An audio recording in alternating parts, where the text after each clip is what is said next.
तो चलिए, बंगाल में कल शुवेंदु अधिकारी नौवें मुख्यमंत्री के तौर पर उन्होंने शपथ ले लिया। बंगाल में पहली बार भाजपा का अपना मुख्यमंत्री बना है। काफी हर्षोल्लास के साथ कल का जो शपथ कार्यक्रम था वो मनाया गया। उसमें प्रधानमंत्री नरेंद्र मोदी ने दंडवत होकर बंगाल की जनता का आभार व्यक्त किया। शुवेंदु अधिकारी भी भावुक होते हुए नजर आए थे। टीएमसी से भाजपा में आए शुवेंदु अधिकारी भारतीय जनता पार्टी के नए मुख्यमंत्री बने।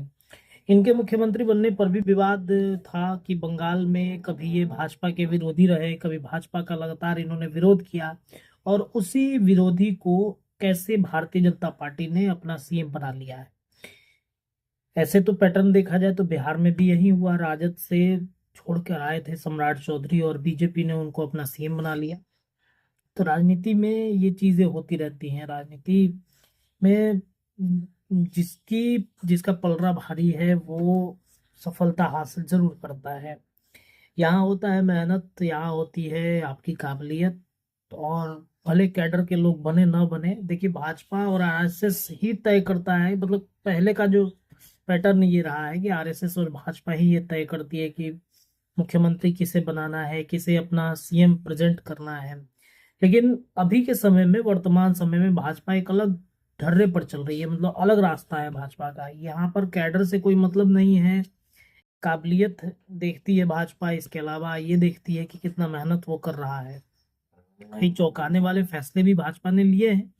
तो शुवेंदु अधिकारी के सीएम बनने के साथ ही साथ वहां पर बंगाल में अब हिंदुत्व का जो एक एजेंडा है, उस एजेंडे पर क्या भाजपा काम कर रही है, या फिर जो राजनीति में कहा जाता है कि हिंदुत्व के एजेंडे पर या किसी भी एजेंडे पर वोट लीजिए, फिर उस एजेंडे को छोड़कर किसी और एजेंडे पर निकल जाइए, क्या भाजपा उस एजेंडे पर भी निकलेगी। दरअसल कल जो है शुवेंदु अधिकारी ने शपथ लेने के बाद रविन्द्रनाथ टैगोर की जो मूर्ति थी उस पर जाकर उन्होंने माल्यार्पण करने करने वो गए थे। उस रास्ते में उनके समर्थकों ने जय श्री राम के नारे दिए, खूब जय श्री राम लगाया गया। और कोलकाता में, बंगाल में देखा जाए तो हिंदुत्व का और जय श्री राम का नारा ही सबसे ज्यादा काम आया। वहां पर हिंदुत्व के एजेंडे पर ही भाजपा पूरी तरीके से रही। और जो पश्चिम बंगाल में हमेशा से एक लड़ाई रही, हिंदू वर्सेस मुस्लिम, उस लड़ाई से बीजेपी ने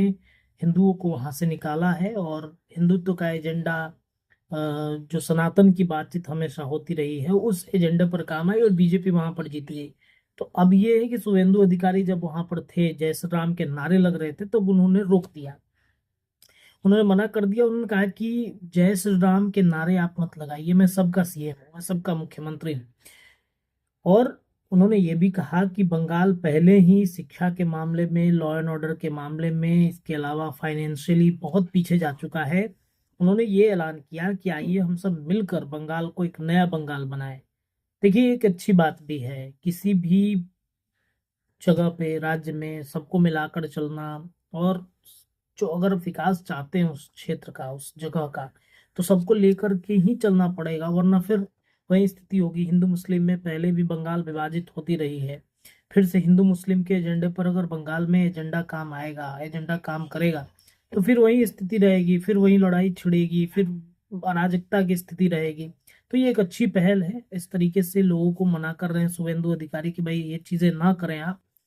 किसी भी तरीके के उग्र ना हुए या फिर हिंसा ना हो बंगाल में, उससे बचाने के लिए कहा है। तो ये एक अच्छी पहल है। लेकिन जो एजेंडा है हिंदुत्व का, सनातन का, वो एजेंडा तो रहेगा ही। लेकिन हर पल हमेशा ये नारे और ये नारेबाजियों से बंगाल पहले भी काफी ज्यादा डिस्टर्ब रहा है। आगे डिस्टर्ब ना हो, इसके लिए उन्होंने ये फैसला किया है। तो इस फैसले पर आप क्या सोचते हैं, अपनी राय रख सकते हैं। रत्नेश की रिपोर्ट में इतना ही। ये रिपोर्ट लगातार जारी है। बहुत बहुत धन्यवाद।